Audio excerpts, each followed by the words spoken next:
berubah atau mati. Coba kita sebutkan berapa banyak pekerjaan konvensional yang kini punah karena tidak mengikuti pola revolusi industri 4 ini. Contoh sederhananya seperti yang baru saja kita saksikan. Tukang ojek pangkalan dan taksi konvensional mulai ditinggalkan karena adanya sistem baru Internet of Things melalui Gojek. Kemudian banyak sekali toko-toko konvensional yang mulai tergantikan oleh online shop. Toko-toko buku yang saat ini seakan sekarat karena gempuran informasi di internet yang semakin mudah didapat. Karena Internet of Things dan Big Data adalah elemen utama penggerak industri kita saat ini. Pertanyaannya, apakah semua pekerjaan yang tidak berhubungan dengan internet akan mati? Jawabannya adalah tidak, meskipun akan semakin kompetitif dengan bisnis online. Karena seperti seluruh konsep revolusi industri sejak pertama hingga keempat, revolusi ini selalu menyempurnakan industri sebelumnya supaya jauh lebih efisien, dan kita mesti beradaptasi pada perubahan itu. Gojek mengakomodir seluruh jasa di dalam sebuah sistem database, sehingga memudahkan pencarian dan komunikasinya, dan tukang ojeknya tetap saja ada. Online shop dapat memberikan solusi efektif bagi para pemilik toko konvensional supaya mempermudah pencarian items dengan sistem database dan harga. Begitu juga dengan efisiensi pengiriman tanpa harus datang ke toko dan mengantri, meskipun toko fisiknya juga masih tetap ada. Karena pada dasarnya manusia tetaplah makhluk sosial yang lebih suka berinteraksi secara langsung, dan yang perlu ditingkatkan adalah experience-nya. Misalnya layanan jasa yang lebih baik hingga visual dan pengalaman yang lebih menyenangkan saat seseorang berada di sebuah toko dan dapat merasakan produk-produk yang akan dibelinya, dibandingkan hanya melihat layar HP.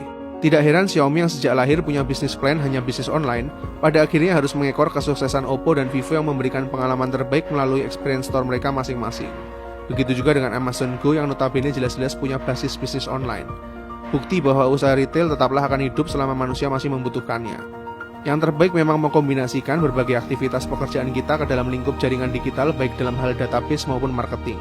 Sebuah sinergi, itulah poin yang ada pada revolusi industri keempat.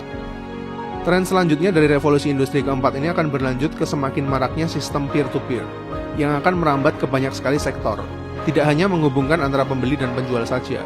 Nantinya akan semakin banyak juga mobile app yang menawarkan finansial peer-to-peer, mulai dari mempertemukan kreditur dan debitur layaknya pinjaman online, pengusaha dan investor individual layaknya Indiegogo dan Kickstarter, maupun mempertemukan dengan para investor besar sekalipun hanya dengan bantuan sebuah aplikasi mobile. Dan dalam beberapa tahun setelahnya, hampir seluruh pelaku usaha berbagai bidang akan segera masuk ke dalam basis Big Data yang akan semakin berkembang lagi menjadi sebuah ekosistem baru di mana perputaran finansial secara peer-to-peer akan terjadi dengan sangat dahsyat. Meskipun sistem peer-to-peer ini sangat efisien bagi pelakunya, namun ini bisa menjadi momok bagi banyak perusahaan besar yang bergerak di bidang finansial maupun agensi.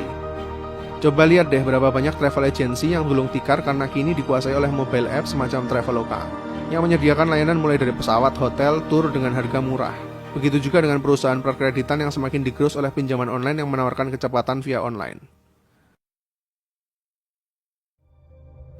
Tapi di tengah kompetitifnya pasar, terdapat harapan yang sangat besar bagi penggiat startup. Karena saat ini adalah era transisi, di mana masih banyak sekali pekerjaan konvensional yang masih bisa kita digitalisasikan melalui startup dengan memberikan solusi-solusi kreatif. Dan bukan lagi masanya yang terbesar selalu menang, namun yang tercepat berinovasi dan beradaptasi dengan kebutuhan masyarakat banyak bisa jadi pemenangnya. Sebagai contoh adalah CEO Airbnb yaitu Brian Chesky yang awalnya hanyalah seorang pengangguran, yang terinspirasi menyewakan lahan kosong kepada para konsumennya. Kini Airbnb berhasil menjadi rantai hotel terbesar di dunia yang sama sekali tidak memiliki hotel, dengan jumlah jutaan pilihan tempat menginap di seluruh dunia.